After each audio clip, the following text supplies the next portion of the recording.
भगवान श्री कृष्ण ने बर्बरीक से सिर का दान आखिर क्यों मांगा था और यह बर्बरीक कौन था, आइए जानते हैं। बर्बरीक भीम का पौत्र और घटोत्कच का पुत्र था।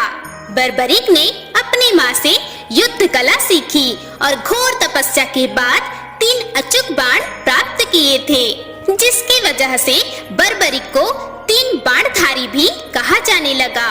जब बर्बरीक को पता चला कि पांडवों और कौरवों के बीच का युद्ध अटल है, तो उसने अपनी माँ से महाभारत युद्ध देखने और भाग लेने की इच्छा व्यक्त की। उसने माँ को वचन दिया कि वह उनकी इच्छानुसार हारने वाली सेना की तरफ से ही लड़ेगा। इसके बाद बर्बरीक अपने घोड़े पर सवार होकर युद्ध के लिए रवाना हो गया। और इधर जब यह बात श्री कृष्ण को पता चली तो वह तनिक चिंतित हुए, क्योंकि श्री कृष्ण जानते थे कि हार तो कौरवों की ही होनी तय है। उसके बाद रास्ते में श्री कृष्ण ने ब्राह्मण का वेश धारण करके बर्बरीक को रोका, ताकि वह उनकी शक्ति की परीक्षा ले सके। उन्होंने ब्राह्मण रूप में बर्बरीक से कहा, तुम मात्र इन 3 तीरों से युद्ध कैसे लड़ोगे?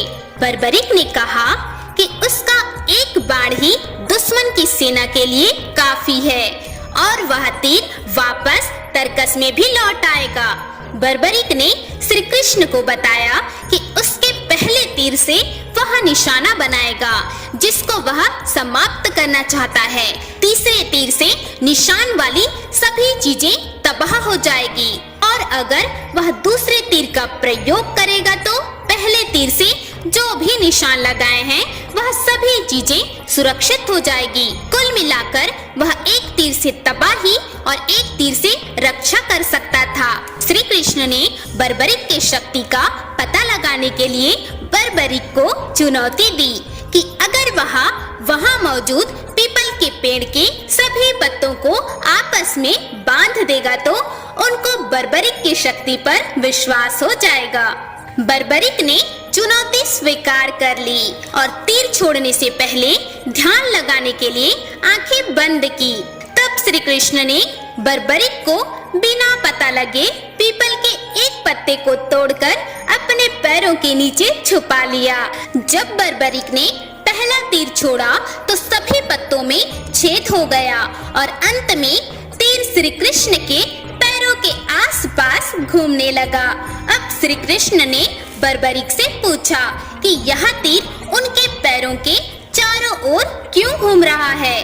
तो बर्बरीक ने जवाब दिया कि शायद आपके पैरों के नीचे एक पत्ता रह गया है और यह तीर उस छुपे हुए पत्ते को निशाना बनाने के लिए पैरों के चारों ओर घूम रहा है। बर्बरीक ने श्री कृष्ण से कहा कि ब्राह्मण राज, आप अपना पैर यहाँ से हटा लीजिए, वरना यह तीर आपके पैरों को भेद देगा।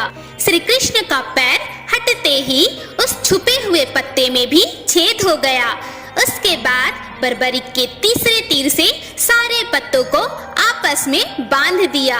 इससे श्री कृष्ण समझ गए कि बर्बरीक के तीर अचूक हैं। जब श्री कृष्ण ने बर्बरीक को युद्ध में पांडवों की तरफ से लड़ने का प्रस्ताव दिया, बर्बरीक ने अपनी माता को दिए वचन बताते हुए कहा कि वह केवल हार रही सेना की तरफ से ही लड़ सकेगा। श्री कृष्ण को अब लगने लगा था कि अगर बर्बरीक इस युद्ध में शामिल हुआ तो अधर्मियों का विनाश नहीं हो पाएगा। तब श्री कृष्ण रूपी ब्राह्मण ने बर्बरीक से दान देने का आग्रह किया। इस पर बर्बरीक ने कहा कि ब्राह्मण देव, आपकी जो इच्छा हो मैं आपको देने के लिए तैयार हूँ। श्री कृष्ण ने दान में बर्बरीक का सिर मांग लिया। बर्बरीक ब्राह्मण रूप धरे भगवान श्री कृष्ण की इस अनोखी मांग को सुनकर समझ गए और उनसे अपने वास्तविक रूप में आने को कहा। श्री कृष्ण ने बर्बरीक को अपना विराट रूप दिखाया तो उसने विराट रूप देखकर खुद को धन्य माना। अपना वादा निभाते हुए श्री कृष्ण के आदेश पर बर्बरीक ने अपना सिर दान दे दिया और साथ ही उसने अपनी इच्छा जाहिर किया कि वह महाभारत का युद्ध अपनी आंखों से देखना चाहता है। श्री कृष्ण ने उसकी यह इच्छा पूरी की और सिर धड़ से अलग करने के बाद उसके सिर को एक ऊंची पहाड़ी पर रखा, जहां से रणभूमि साफ नजर आती थी। वहीं से बर्बरिक ने पूरा महाभारत देखा। श्री कृष्ण वीर बर्बरिक की महानता से अति प्रसन्न हुए और कहा, आने वाले कलयुग में तुम्हारी पूजा मेरे नाम अर्थात श्याम नाम से होगी और तुम्हारी ख्याति पूरे संसार में फैलेगी। जिस तरह आज इस धर्म युद्ध को तुमने अपने प्राण देकर सहारा दिया है, उसी तरह तुम अपने सभी भक्तों के सहारा बनोगे।